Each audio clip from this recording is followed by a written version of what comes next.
हर हर महादेव, मैया भवानी की जय हो। आज मैं आप लोगों को शिव चर्चा की बहुत ही सुंदर कहानी लेकर के आई हूँ। दिल को छू लेने वाली शिव चर्चा की कहानी है। आप लोग इस कहानी को पूरी ज़रूर सुनिएगा, क्योंकि पूरी कहानी सुनने से ज्ञान मिलता है, ज्ञान बढ़ता है, और आधी अधूरी कहानी सुनने से शिव गुरु का अपमान होता है। इसलिए अगर आप कहानी सुन रहे हैं तो पूरी ज़रूर सुनिए, कुछ समय निकाल करके।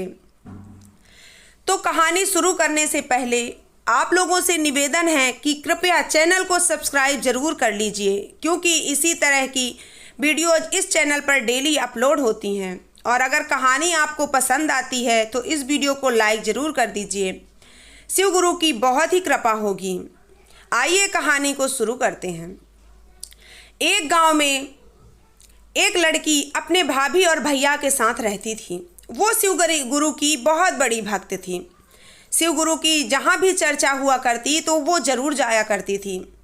शिव गुरु से मन्नत मांगती कि हे शिव गुरु, मेरी भाभी को कोई बाल बच्चे नहीं हैं, अगर हो जाते तो मैं भी अपने घर में शिव चर्चा कराती। काफ़ी मन्नतें करती रहती थी जब भी शिव चर्चा में जाती। लेकिन जो उसकी भौजाई थी वो उससे बहुत चिढ़ती थी। हमेशा कहती कि अरे ये तुम शिव चर्चा में क्यों जाती हो, तुम्हारी उम्र है कोई शिव चर्चा करने की, शिव चर्चा में घूमने जाने की। पक्का तुम काम चोरी की वजह से चली जाती हो कि काम ना करना पड़े। ये नहीं सोचती हो कि भाभी अकेले हैं तो घर में रहे। तो वो कहती कि भाभी मैं तो सारा काम करवा के जाती हूँ, और जब उस समय जाती हूँ जब मेरा काम नहीं रहता है घर पे, और मैं शिव गुरु की कथा सुनती हूँ, कहानी सुनती हूँ, चर्चा सुनती हूँ, तो मुझे ज्ञान होता है और मेरा मन भी लगता है। मैं क्या करूँ, मेरा शिव गुरु में बहुत मन लगता है, मैं नहीं हट सकती शिव चर्चा से। मैंने शिव को गुरु बनाया है। उसकी भाभी के बार बार मना करने पर भी वो ना मानती, वो शिव चर्चा में ज़रूर जाती। एक दिन की बात थी, वो शिव चर्चा से दया की गठरी बांध करके आई। शिव चर्चा में दया की गठरियाँ बांधवाते हैं ना, वही बांध के आई और कहने लगी, भाभी ये लो मैं आपके लिए क्या लेकर के आई हूँ। शिव चर्चा से दया की गठरी बंधवा के लाई हूँ, आपके ऊपर खोलूँगी तो आपको बेटा ज़रूर होगा। उसकी भाभी उसको धक्के मार करके बाहर कर देती है आंगन में और कहती है, जाओ यहाँ मुझे ये ढकोसले मत सुनाओ। कहाँ के शिव चर्चा, कहाँ के शिव गुरु, मुझे किसी पे कोई विश्वास नहीं है। यहाँ से लेकर के जाओ, ये दया की गठरी तुम्हें ही मुबारक हो। बेचारी सोचने लगी कि ये तो गुरु का अपमान हो गया, लेकिन मन ही मन शिव गुरु से कहती है, हे शिव गुरु, इन्हें माफ़ करना, इन्हें नहीं ज्ञान है कि आप कितने दयालु हैं, आप कितनों के दुख दूर किए हैं बाबा। इनको नहीं पता है, इसलिए इन्हें कोई सज़ा मत दीजिए। इनको अगर पता होता तो ये आपका अपमान कभी ना करती। तो शिव गुरु से मन ही मन बोलने लगी।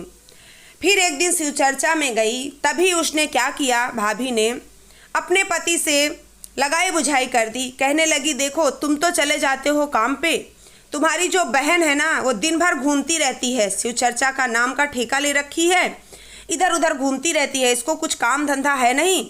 इसका विवाह जल्दी से जल्दी कहीं देख के लूला लंगड़ा अंधा जो भी मिले बहरा, उसके साथ इसकी शादी कर दो, ये हमारे घर से चली जाए। उसके भाई को भी क्रोध आ गया। कहने लगा, अच्छा मैं घर से जाता हूँ और ये घूमती है इधर उधर। जितना भौजाई ने गढ़ दिया उतना भाई को पता है, वो तो ना देखने आ रहा ना पूछने आ रहा। मन में विचार कर लिया कि चलता हूँ, ढूंढता हूँ, जैसे ही वर मिलेगा वैसे ही इसके साथ विवाह कर दूंगा अपनी बहन का। ज़्यादा पैसा भी नहीं देना पड़ेगा, अच्छा घर वर कौन ढूंढेगा। निकल के ढूंढने चला तो जंगल में एक कुटिया में एक माँ अपने अंधे बेटे के साथ रहती थी। उसका बेटा अंधा था, बेचारा बैठा रहता था हमेशा, वो अपनी माँ के भरोसे ही था। वहाँ जब वो पहुँचा उसका भाई लड़की का, तो कहने लगा, माता मैं आपके लड़के के लिए अपनी बहन का रिश्ता लेकर के आया हूँ, मैं आपके लड़के से अपनी बहन का विवाह करना चाहता हूँ। उसकी माँ कहने लगी लड़के की कि ये क्या अनर्थ बोल रहे हो आप, आपकी बहन अच्छी सुंदर होगी, क्या उसमें कोई कमी है जो आप मेरे लड़के के साथ उसका विवाह करना चाहते हो। वो कहने लगा, मेरी बहन में कोई कमी नहीं है, बहुत ही सुंदर है और बहुत ही गुणवान है। तो उसकी माँ, लड़के की माँ कहने लगी, जब गुणवान बहन है तुम्हारी तो गुणवान उसके लिए लड़का भी ढूंढो। मेरा बेटा तो खुद ही मेरे भरोसे बैठा है, उसको खुद ही नहीं है, वो अपना तो कमा खा नहीं पा रहा है, तो अपनी पत्नी को कैसे खिलाएगा, तुम्हारी बहन को कैसे खुश रखेगा? वो नहीं खुश रख सकता। लेकिन उसके आगे एक ना चली, उसने ठान ली थी कि मैं अपनी बहन का विवाह इसी के साथ करूँगा, क्योंकि इनको दहेज भी नहीं देना पड़ेगा, फ्री में शादी हो जाएगी। लाख बोलने पर उसकी माँ मान गई। उसका बेटा भी मना किया कि देखो मैं आपकी बहन को कैसे खुश रख सकूँगा, मैं तो अंधा हूँ, मैं तो देख भी नहीं सकता हूँ, कुछ काम भी नहीं कर सकता हूँ कि उसको कमा के खिलाऊँ, तो उसके भरोसे मैं भी हो जाऊँगा। तो उसने कहा लड़की के भाई ने कि ठीक है, जो होगा देखा जाएगा। रिश्ता पक्का कर दिया उसने। जब घर बारात आई, पहले तो ये भी नहीं देखा जाता था कि लड़के को देखो, लड़की सोच रही थी कि मेरा विवाह अच्छी जगह मेरे भैया ने तय करके रखा है तो अच्छा ही दूल्हा होगा। जब बारात आई तो लड़की ने देखा कि मेरा पति तो अंधा है, जिसके साथ भैया ने विवाह किया वो तो अंधा है और मेरे में तो कोई कमी नहीं है, ऐसा क्यों किया होगा मेरे भैया ने। फिर मन ही मन वो शिव गुरु को सुमिरती और कहती है, हे शिव गुरु, अगर मेरी किस्मत में अंधा पति ही लिखा है तो मुझे मंजूर है, अगर मेरे भाई ने इसके साथ विवाह करने का सोचा है तो कुछ अच्छा ही किया होगा। और उसने मन में कबूल कर लिया और खुशी खुशी अपना विवाह कर लिया, क्योंकि उसने भाई ने खोजा था। उसने अपनी किस्मत को ये सोचकर कि मेरी किस्मत में तो शायद यही लिखा होगा, शायद शिव गुरु ने मेरी किस्मत में यही लिखा है तो यही सही, और उसने विवाह खुशी खुशी कर लिया। विवाह हो गया अच्छे से। जब सुबह विदाई का टाइम आया, विदा हो के डोली में बैठ करके उसकी बहन चली अपने ससुराल। जब ससुराल जाते समय एक जंगल में मंदिर पड़ा, वहाँ पे वो कहने लगी कि देखो मैं पहले अपने शिव गुरु के दर्शन करूँगी तब मैं आगे बढ़ूँगी, पहले मेरी डोली यहीं पे रखिए, मुझे अपने शिव गुरु के दर्शन करने हैं। और वो डोली वहीं पे रखवा देती है। जैसे ही वो आगे बढ़ती है, उसका पति सोचता है कि ये कौन से शिव गुरु हैं, मैं भी तो इनके दर्शन तो नहीं कर सकता पर आशीर्वाद तो ले ही सकता हूँ अपनी पत्नी के साथ। और वो भी दुल्हन के पीछे पीछे, गांठ तो जुड़ी ही थी, गांठ जुड़ी ही थी और दोनों पति पत्नी आगे पीछे शिव गुरु के मंदिर पहुँचे। जब शिव जी के मंदिर पहुँचे तो वहाँ बहुत भीड़ लगी हुई थी। एक जगह वो बैठ गई उसकी पत्नी और शिव गुरु से मन ही मन सोचने लगी कि हे शिव गुरु, आप में, आपकी पूजा में, आपकी आराधना में, आपकी चर्चा में मैंने ऐसा कौन सी कमी कर दी भोलेनाथ, हे शिव गुरु, कौन सी कमी कर दी जो आपने मुझे अंधा पति दिया है।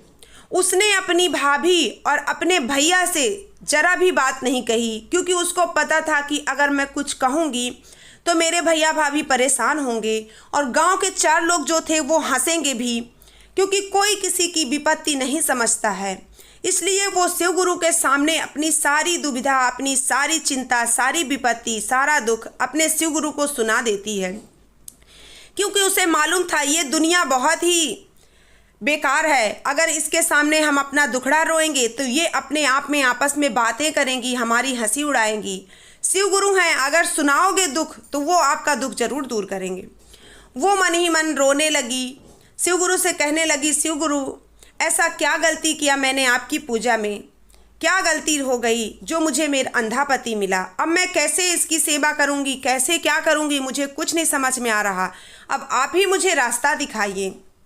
शिव गुरु की शिष्या शिव गुरु के सामने आंसू बहा रही हो और शिव गुरु उनकी सुने ना, ऐसा हो ही नहीं सकता। शिव गुरु की ऐसी महिमा हुई कि उनका पति उसी टाइम से देखने लगा, उसको सब कुछ दिखने लगा, उसको शिव गुरु दिखने लगे, उसको उसकी पत्नी दिखने लगी, सारे लोग दिखने लगे। वो अपनी पत्नी से कहता है कि अरे ये तो शिव जी का मंदिर है, मुझे भी दिखाई दे रहा है, सब लोग मुझे दिख रहे हैं, मुझे तुम भी दिख रही हो। वो बहुत खुश हो जाती है और शिव गुरु को मन ही मन धन्यवाद कहती है और कहती है सब मेरे शिव गुरु की कृपा से हुआ है, आप देख पा रहे हो, ये मेरी शिव गुरु की बहुत बड़ी कृपा है, मैं शिव गुरु को बहुत मानती हूँ। अब वहाँ से डोली खुशी खुशी आगे बढ़ी उसकी ससुराल तरफ। ससुराल जैसे ही पहुँची तो वो टूटी फूटी मड़ैया थी, वहाँ जैसे ही पहुँची उसकी माँ देखती है कि मेरा बेटा तो अपनी पत्नी का हाथ पकड़ के आगे आगे चल रहा है, सब कुछ देखते हुए वो बहुत खुश होती है और अपनी बहू का आदर सत्कार स्वागत बड़े ही हर्षपूर्वक करती है, बड़ी खुशी से, और कहती है मेरे घर बहू के रूप में लक्ष्मी आई है साक्षात, तभी तो आज मेरा बेटा देखने लगा है। अब जब ससुराल पहुंचती है बहुत खुश होती है सास, उसका पति सास सब बैठे होते हैं तो उससे कहते हैं एक काम करो, जो तुम्हारे झपलैया में आया हो मीठा, आता है ना टोकरी में भर के मीठा देते हैं मायके से, वो मीठा आया हो तो लेके आओ, हमको भूख लगी है। जब वो अंदर जाती है तो देखती है कि जो झपलैया थी उसमें तो कंकड़ पत्थर भरे हुए थे। उसकी भाभी ने उसे मिठाई भी नहीं दी थी, फल फूल भी नहीं दिया था, उसमें कंकड़ पत्थर भर करके दे दिए थे, बड़े बड़े पत्थर। वो मन ही मन सोचती है कि अब क्या करूं मैं। वो वही ऐसे झपलैया बंद करके और वहीं रोने लगती है। शिव गुरु से कहती है कि अगर आज मैं इन सबको बताऊंगी कि मेरे भैया भाभी ने मुझे क्या दिया है, पत्थर ईंटें दिए हैं, तो ये सब मेरे मायके का मजाक उड़ाएंगे, मेरे भैया का मजाक उड़ाएंगे। भैया को तो शायद पता भी नहीं होगा कि भाभी ने ऐसा क्या कर दिया है। तब वो रोने लगी और थोड़ी देर में देखती है कि उसके टोकरी में फल फूल मिठाई सब कुछ आ जाते हैं, लड्डू। वो खुशी खुशी सबको खिलाती है और हंसी खुशी रहने लगती है। वो भी, उसका पति भी काम करने लगता है, वो भी काम करती है। धीरे धीरे करके उनका घर बन जाता है और बड़े ही खुशहाल से रहने लगती हैं। एक दिन उसकी भाभी कहती है कि जाओ देख के आओ, अंधे के साथ विवाह तो कर दिए, जिंदा है कि मर गई तुम्हारी बहन, जाओ देख के तो आओ। वो जाता है लेकिन उसकी हिम्मत नहीं होती कि कैसे अपनी बहन से नज़रें मिलाएगा। अपनी बहन को तो अंधे के लड़के के साथ विवाह तो कर दिया, अब जाके आंखें खुली, अब उसको समझ में आ रहा है कि मैं कैसे अपनी बहन का सामना करूँगा। जाते ही अपनी बहन के पैरों में गिर करके रोने लगता है और कहता है बहन मुझे माफ़ कर दो, ये गलती सुधारी तो नहीं जा सकती, लेकिन माफ़ कर दो बहन मुझे, अगर नहीं माफ़ करोगी तो मैं यहीं मर जाऊँगा सर पीट पीट कर। बहन माफ़ कर देती है और कहती है भैया मुझे आपसे कोई शिकायत नहीं है, जो मेरी किस्मत में था वो मुझे मिला। आपने मेरी किस्मत में अंधा पति लिखा था, लेकिन शिव गुरु की ऐसी महिमा हुई कि मेरे अंधे पति को दिखाई देने लगा, मेरा पति देखने लगा और काम भी इतना अच्छा करने लगा। खुद देखो मेरा कितना अच्छा घर बन गया है, मेरी सासू माँ मुझे बहुत प्यार करती हैं, सब कुछ शिव गुरु की कृपा से ही हुआ है। अब हम शिव चर्चा रखेंगे, आप भाभी को लेकर जरूर आना। भाई कहता है बहन मैं तुम्हें विदा कराने आया हूँ। तब उसका पति कहता है कि नहीं, मैं अपनी पत्नी को भेजूंगा नहीं। और उसकी सास भी कहती है मेरे घर में लक्ष्मी आई है, अब वो उसका मायका और ससुराल दोनों यहीं है, वो कहीं नहीं जाएगी। भाई चला जाता है और सारी सच्चाई अपनी पत्नी को बताता है। उसकी पत्नी भी आश्चर्यचकित रह जाती है शिव गुरु की महिमा पे और तुरंत अपनी ननद के घर आकर के माफ़ी मांगती है और धूमधाम से शिव चर्चा होता है। फिर शिव गुरु की ऐसी कृपा होती है कि उसकी भाभी को भी एक लड़का हो जाता है। अब सारे गांव में, उसके पीहर में, उसके ससुराल में शिव गुरु की महिमा का बखान होने लगता है। तो दोस्तों शिव चर्चा की ये कथा इतनी ही थी। आप लोगों को कैसी लगी कमेंट में हर हर महादेव लिख करके ज़रूर बताएं। कहानी पसंद आई हो तो वीडियो को लाइक कर दीजिएगा, चैनल को सब्सक्राइब कर लीजिएगा। और शिव गुरु की महिमा ऐसी ही है, चर्चा करो तो शिव गुरु बहुत दया करते हैं। हर हर महादेव, मैया भवानी की जय हो।